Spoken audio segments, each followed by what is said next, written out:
This title is narrated with virtual voice, computer-generated narration for audiobooks. Demon of Death by Erin R. Flynn.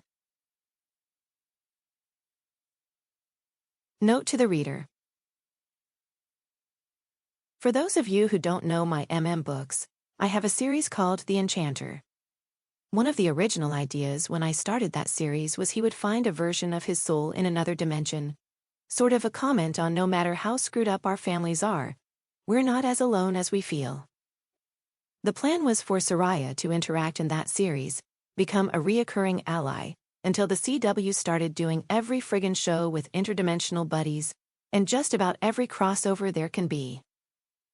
I remember during a Supergirl commercial break walking over to the stack of outlining notebooks I have for when I need to get stuff out of my head, and finding the one of the Enchanter and ripping out that outline. Instead of that plot, I veered way left and the ending of Venice happened. But that meant ignoring poor Soraya, and the idea of her hasn't ever left me. Honestly, she's been a bit disruptive now and again, demanding attention and risking some of the outlines I have for Seraphine later on, or sounding too much like her at times. So after sitting down and outlining the paths with some more detail, I was confident everyone was on their own plotline, and Soraya could get her own series.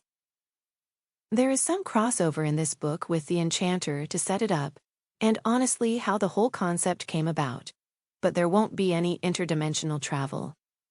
It's more a shout-out to Dorian, who was the start of it all, and again, that belief that we're not alone, and maybe somewhere else far, far away is a version of our families, where things go better like we deserve. There will be some crossover in spells or her attitude as, well, that's spoilers, so you'll get it when you keep reading. I pretty much hate dream sequences where they go through this whole thing and then, oh, it's a dream and let's do it all over again as reality, but different. Haha, fooled you. Yeah, I hate that. This is not like that where I just slapped Dorian in as the dream, and haha, Soraya is the reality. No, it's different, yeah, and I think seriously fun, because I kept thinking how different I might have been if I was about a mile from the original path of me. So I hope this book and series give you pause like that, because I had several moments where I sat back and thought, what were some of the defining moments that made me me? And that's not a bad thing to look at, in my opinion at least. And yes, it's in Chicago. I know, only Karma Bakery is not in Chicago, but honestly, as much as I love that series, I wish I had put it there. Big cities are their own beasts, and I know Chicago. It's my hometown and my first love. Boston is great, and I have family there, but I spend so much time researching how life is there or specifics, so I never offend any East Coaster that I work myself into a tizzy. So Chicago it is. I hope you all love Soraya as much as I do, and if you feel the need to call her a slut, go look in the mirror and call yourself a prude, and stop judging women that way. It might not be your cup of tea, but to put labels on each other like that does nothing but tear us all down, and show men it's okay to do also. Which it's not, it's never okay.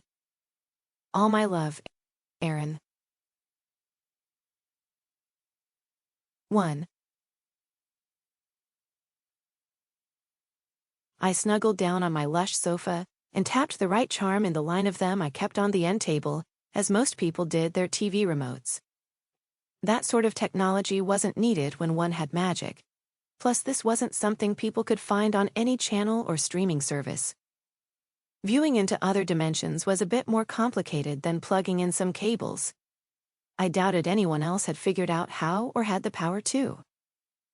Hello, little brother, I greeted when Dorian appeared on the projection I had set up to play on the massive theater-style television.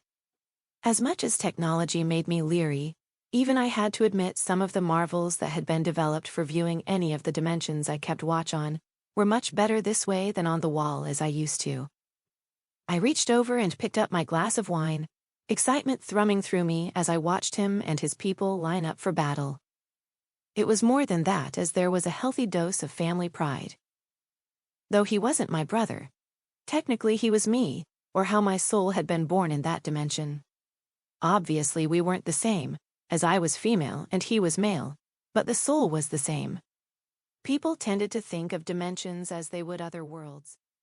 To keep listening to this audiobook, I've left you a link in the description so you can do it, at no cost thanks to Audible's 30-day free trial.